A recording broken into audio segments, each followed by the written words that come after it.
discuss the election and the results further, we're now joined by Michele Swers, professor at Georgetown University in the Department of Government. Good morning, Professor. Thank you for joining us on this. Good morning. Thanks for having me. Very important time. Let's first talk about divisiveness. Many prominent Republicans even came out against Donald Trump. How does the country move forward now and try to work together on some of these important issues? Well, President Trump doesn't lead with the idea of compromise, so I don't think we should necessarily expect that. He'll see this as a big victory, and he'll try to capitalize on that. A lot of whether he has to compromise will depend on what the configurations are in Congress. So how big is his majority? It could be fairly large, but it's not going to be a filibuster-proof majority. His big priority is tax cuts, and he can probably get that through budget reconciliation.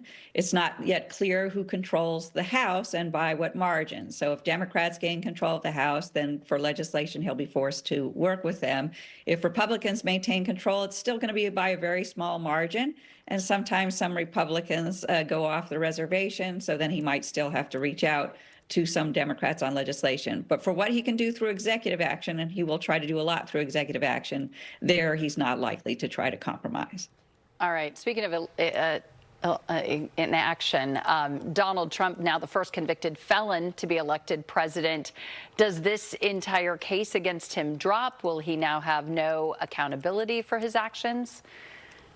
So he has multiple cases that are against him. I would expect that most of the federal cases will go away. There was already a step towards that with the Supreme Court's decision on presidential immunity and broadening that.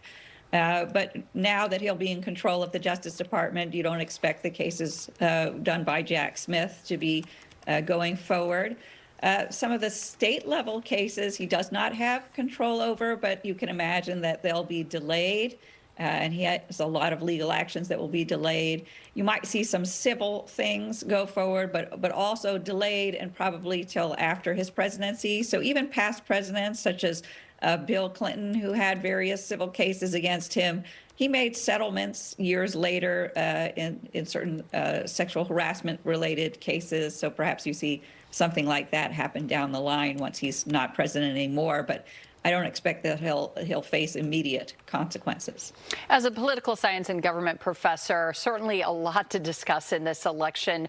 Where do you think the Democratic Party goes from here? What do they need to do to get back in office and gain control of the Senate?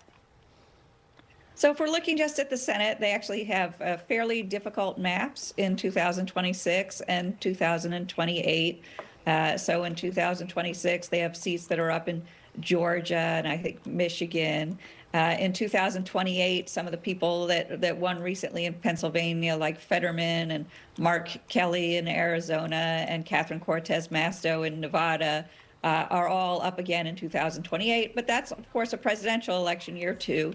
And there haven't been a lot of split tickets. So by then, Donald Trump is, a president who's been there for 4 years. And if people decide they want to change and that change looks like whatever the Democratic Party is offering, then you could see Democrats maybe do better in 2028 and swing more of their people into office. But for the moment, they have some work to do.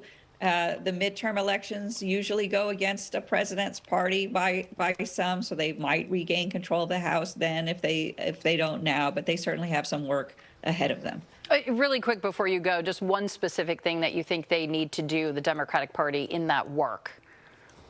So in that work, they clearly need to do something to reach out to working class voters of all races, which they lost ground with, particularly with Latino working class voters. So I imagine they'll be looking to recalibrate their economic agenda to reach those voters. All right. Professor Swers, Georgetown University, thank you so much for joining us this morning.